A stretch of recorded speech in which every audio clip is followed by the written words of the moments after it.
When you get to the close-up stuff, it's right there in your hand. Close-up magic has this tremendous immediacy that stage magic doesn't have.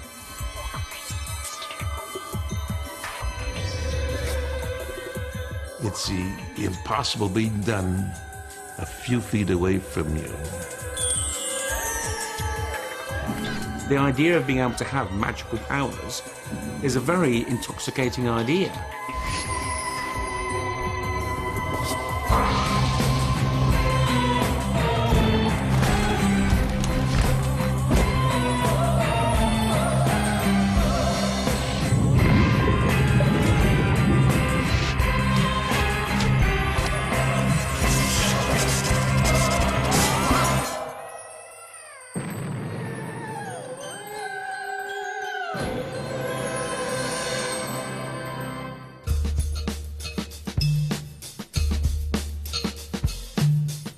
Of all forms of magic, close-up is the oldest, the simplest, and the purest. At its heart, there are tricks that have hardly changed for thousands of years.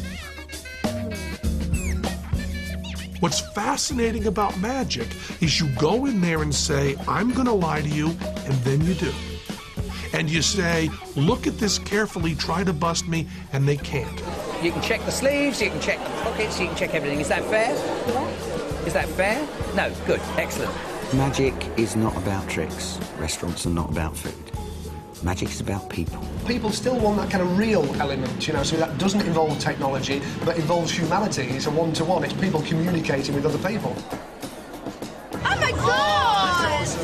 And there's nothing quite like seeing something that is impossible under your nose for real. These tickets are useless at the moment, okay? I mean, it's not the National Lottery, I'll give you that, it really isn't, you know? The essential simplicity of close-up magic means it can be performed anywhere. Did you get searched by security? Yes. Yeah, so did I, but I managed to sneak this through, right? Check this out. Have a guess what's in there, have a feel of that. You'll never guess. No? Right, have a look. This is really weird. What I did, this is a great way of kind of sneaking stuff past security if you get stuck, right? You'll never guess what's in here, look.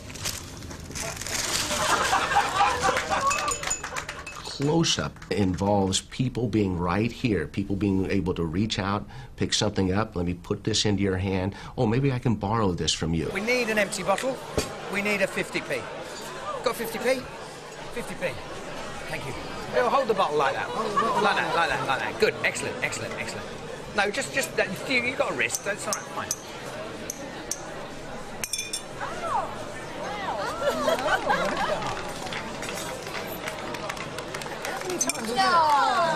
When you actually do something close up, there's no escape route for people.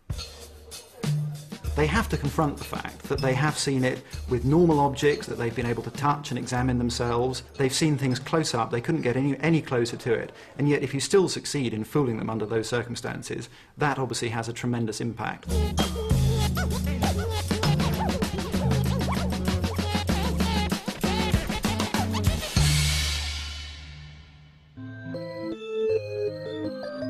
The roots of close-up magic are as old as man himself. But the earliest reliable description comes from the street markets of ancient Rome, where Seneca, the philosopher and writer, described how he watched a magician performing sleight of hand tricks.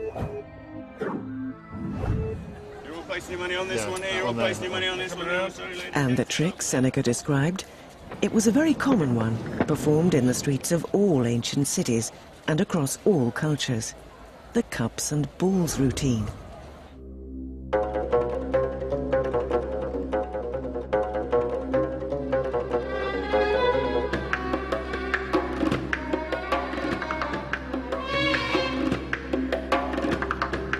Magic is, in many ways, its own language, and it's a way of communicating with people, and that does reach across cultures.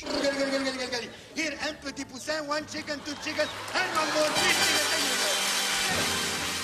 A lot of the methods and the concepts and the basic things that you do with these things are unchanged in the last hundreds of years.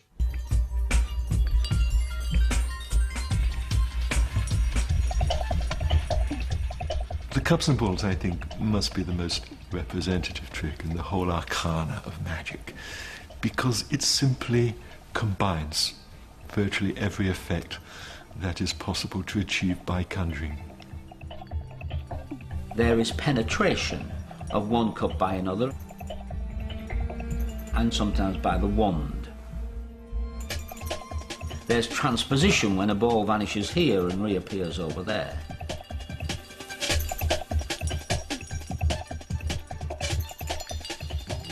He can change its form, he can change its color.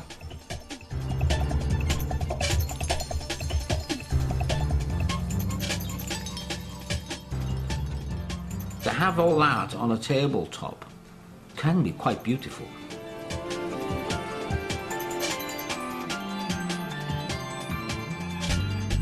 The cups and balls, though, became for magicians a classic in the sense that you would want to climb that mountain as a magician. 1, 2, gone. Gone. Arrived. All of this is, of course, totally impossible. The cups and balls became a kind of a rite of passage to signify your dedication, because it embodies so many different techniques that you have to master in order to be able to perform a full routine with the cups and balls. I'm going to do this very slowly this time. And so the cups and balls has always been a benchmark by which magicians measure their skills, and each has sought to give it his own special flavour. If the ball's in my left hand, it's in my left hand. If it's not in my hand, it's under the cup. If it's under the cup, it's not in my hand at all. If it was in that hand, it could be in that. If it was in that, it could be up there. If it was up there, it could be down there. If it was in the pocket at the same time, it could be up there at the same time, it's under the cup. If the cup and the ball together, they can't be separate. They can't be together. If it's up there at the same time. Now, if the cup and the ball are separate and the cup is empty, you can't have the ball. You've got the ball in the cup, you can't be in the pocket. In the pocket, you can't be in the can at the same time, it's under the cup. If, on the other hand, the ball and the cup are together, and the cup... You're not following this, are you? So here's our version of the cups and balls. If I were going to explain to someone what Penn and Teller do, the example I would use is the cups and balls. Hit the first ball, put it in the first cup. The second ball, simultaneously screwed it beneath the cup. There's never been people who did four-handed stuff. We fooled everybody just because we were doing a standard pass, but between two people, you know, just that kind of thing. Now, all except for the second half, 3 cups, all loaded, 3 balls on top. Center ball, please, center cup. These are the side balls. We put away anymore. We have 3 to center cup. You think of one geek practicing in front of a mirror forever doing this. You don't think of 2 geeks practicing it together. These 2 balls that come over here, and this is not juggling. This is called misdirection. For looking over here, Teller takes the final ball under. There's one more on either side. And, of course, Mr. Barney Lime for our finish. And with the clear cups, it just becomes this wonderful kind of, there's an honesty and there's a humility. The ball shoots up your sleeve. It doesn't. It does. And you roll it across your shoulders and you bring it down this side, which is why you have to put the cup down very quickly, like this, down quickly. To catch the ball, it goes up your sleeve, across your shoulders, down the side, under the cup. But be very careful. Don't put the little ball into the wrong pocket or you will have a confused ball. Yes. You can flick all night if your ball's confused, and you probably know that already. But what you do, you go flick, flick, flick, and everybody claps. Why do they clap? Because when you flick, you got an orange.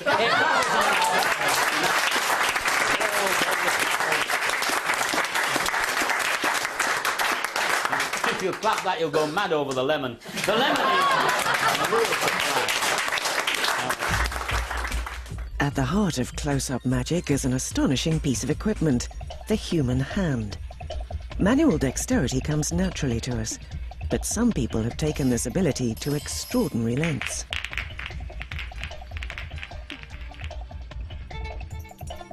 All levels of close-up and stage all have different dexterities. I mean, there are people out there, I don't do this stuff, so forgive me, all those magicians watching, but there are people out there who do this stuff, you know.